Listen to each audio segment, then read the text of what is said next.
Oi pessoal, tudo bem com vocês? Meu nome é Nath Afonso, sou estudante de psicopedagogia, mãe de uma menina muito linda e fofinha chamada Alice, que tem 4 anos e é autista. Neste canal aqui eu falo muito então sobre maternidade atípica e desenvolvimento infantil.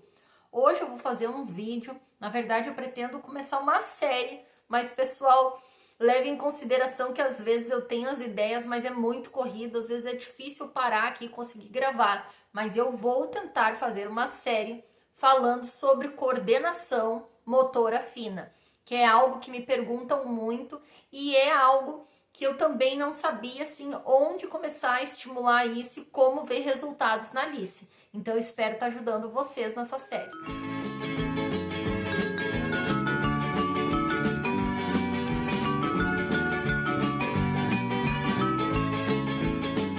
Bom, pessoal, então a primeira coisa que a gente tem que pensar é o que é coordenação motora, de uma forma geral. A coordenação motora é a capacidade que a gente tem de fazer movimentos sincronizando cérebro, músculo e articulações. E a coordenação motora fina nos dá a capacidade de movimentar músculos pequenos e fazer movimentos delicados e refinados, como por exemplo, escrever, desenhar, pintar, cozinhar, fazer coisas que exigem mais destreza e exigem dos músculos pequenos. Recortar, abotoar, desabotoar, rosquear, desrosquear. Esses são mais alguns exemplos aí que exigem a coordenação motora fina. Mas e aí, Nath? Pois é, para a gente desenvolver a coordenação motora fina, a gente depende diretamente da coordenação motora ampla. Ou seja, a gente não tem como desenvolver a coordenação motora fina sem desenvolver primeiro a coordenação motora ampla. É assim que começa o desenvolvimento de qualquer pessoa. Quando o bebê começa a rolar, a se apoiar, a engatinhar, ele primeiro vai desenvolvendo essa coordenação motora ampla, vai explorando as coisas de uma maneira primeiro mais rudimentar, para depois a gente refinar. E a gente precisa de tudo isso. E isso é uma questão que a gente não percebe que as nossas crianças no TEA ou crianças com outras dificuldades, né, na parte neuropsicomotora, elas não estão bem nessas habilidades básicas motoras amplas. Vou falar para vocês quais são aí as principais habilidades motoras básicas, tá? Primeiro vamos falar das locomotoras, que eu acabei de citar ali do bebezinho. Então seria o correr, o saltar, o andar, o engatinhar. Habilidades motoras básicas estabilizadoras seria o rolar e se equilibrar. E as manipuladoras, como o nome já diz, que seria jogar, arremessar, quicar uma bola, chutar. Aí vocês podem estar se perguntando por que é tão difícil muitas vezes para os nossos filhos desenvolver essas habilidades motoras básicas. Bom, pessoal, primeiramente, porque normalmente vou falar que 90% dos autistas tem uma coisa que se chama transtorno do processamento sensorial.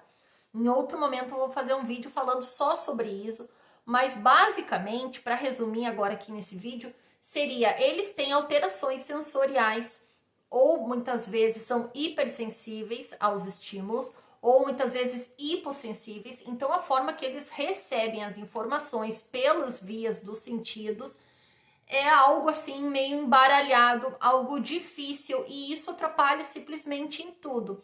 Porque, por exemplo, uma criança que tem disfunção sensorial no sistema proprioceptivo, que é a noção de consciência corporal. Se ela não tem nem domínio de saber onde está o seu braço, como que ela vai conseguir segurar uma bola, que é um outro objeto, se ela não sabe que o braço dela está aqui, que ela tem que esticar? Ela tem uma pobre consciência corporal, consequentemente vai ser difícil para ela fazer algo tão simples que seria receber uma bola ou jogar uma bola.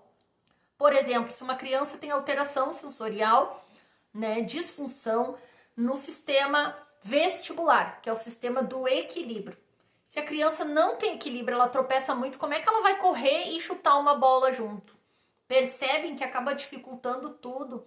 Então, por que eu estou trazendo essa informação aqui? Porque basicamente para a gente começar a trabalhar essas habilidades motoras do amplo para o fino, a gente precisaria, no mundo ideal, eu sei que todo mundo não tem acesso, inclusive eu também nunca tive acesso, mas a gente precisaria ter uma coisa que se chama terapia ocupacional e de preferência que esse terapeuta ocupacional seja especializado em integração sensorial, que é justamente para estar ajudando os nossos filhos nesse sentido, trazendo as tarefinhas de casa também para que a gente possa estimular, tá desenvolvendo e que para essas alterações não fiquem de uma forma tão grande a modo que prejudique o desenvolvimento deles. E quando isso começa a ser trabalhado, consequentemente a gente consegue desenvolvendo o motor amplo e o fino. Vou dar mais uns exemplos para vocês entenderem do motor fino. Se a criança tem problema de vestibular, de novo, de equilíbrio, ela não consegue, por exemplo, ficar sentada numa mesinha com o olho coordenado, tá? E se mantendo equilibrado, olhando para a folha sequer para escrever. Pode ser que isso só já deixe ela desestabilizada. E aí o que acontece? A nossa criança sai correndo da mesinha e a gente acha que é só uma fuga ou uma birra ou falta de interesse. Mas muitas vezes ela não tem a menor condição de estar desenvolvendo aquilo ali. Vejam como é importante a gente entrar a fundo, estudar sobre isso e entender o transtorno do processamento sensorial para poder ajudar os nossos filhos nessa questão toda motora. Então, assim, também não vou adentrar nisso, mas o ideal seria ter terapia ocupacional e outra terapia que é muito boa para essa questão do neuropsicomotor, que é a psicomotricidade. A psicomotricidade, a Alicinha teve acesso desde o diagnóstico, graças a Deus a gente sempre conseguiu dar um jeitinho e pagar uma sessão de 30 minutos por semana para ela nos 2 primeiros anos de diagnóstico. E isso fez muita diferença, ajudou bastante, mas claro que meia hora é uma gota num oceano de atraso de desenvolvimento, então foi fundamental eu me envolver e estar trabalhando com ela todos os dias questões importantes para construir uma base para estar desenvolvendo a coordenação motora fina dela. Ai, Nath, tu tá trazendo muita palavra técnica aqui e não tá me ajudando em nada, não sei nem por onde começar. Calma, pessoal, a gente vai lendo, vai estudando, vai aprendendo, mas basicamente eu queria então explicar isso para vocês. Procurem analisar como é que tá a minha criança, ela sabe engatinhar? Ela engatinha mesmo? Ela consegue rolar? Ela consegue pular? Se ela pula para frente, de um degrauzinho para frente. Então pensem que a gente tem que trabalhar e ensinar todas essas coisas para eles primeiro, para a gente conseguir chegar no motor fino, tá? Sem isso a gente não consegue. Eu tenho aqui no canal alguns vídeos já que eu já fiz de circuito motor, que é uma coisa que eu trabalho muito com a Alice, justamente porque a Alicinha tem dispraxia, que é um transtorno motor de base, tá? Sensorial também, por causa das questões sensoriais, acaba atrapalhando mais esse desenvolvimento motor.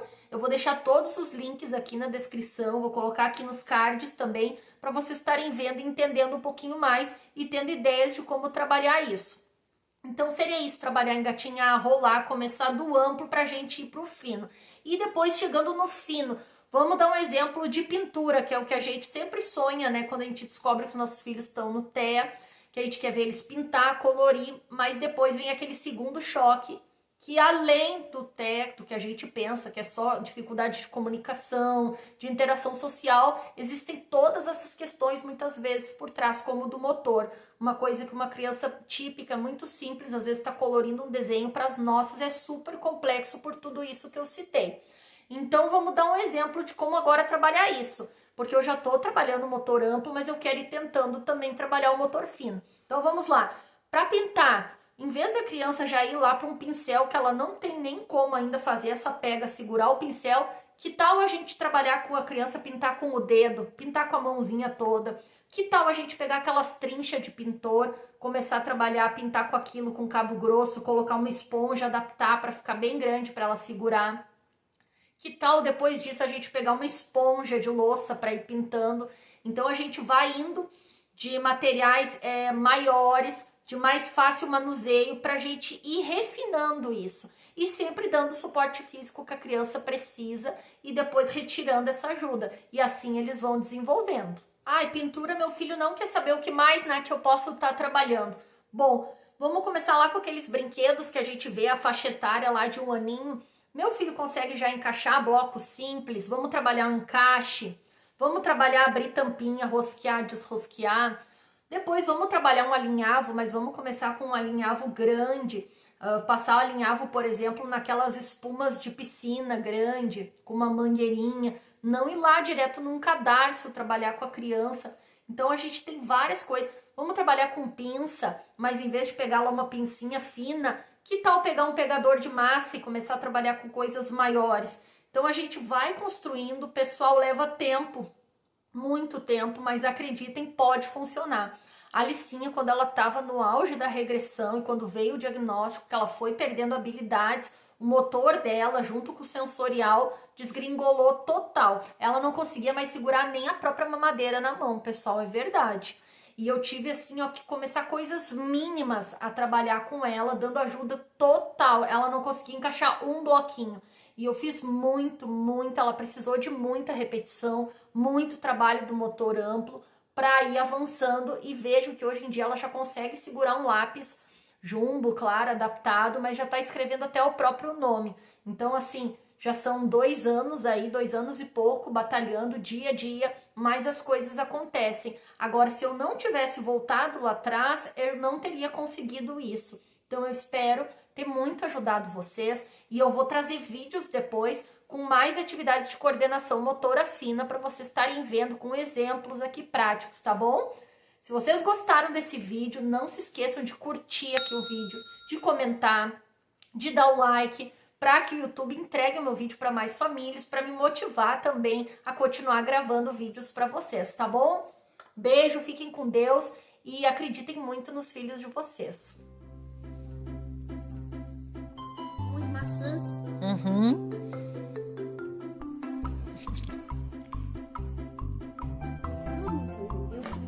Maçãs e uma árvore, um pica-pau. Desenha um pica-pau. Então desenha um pica-pau. Para com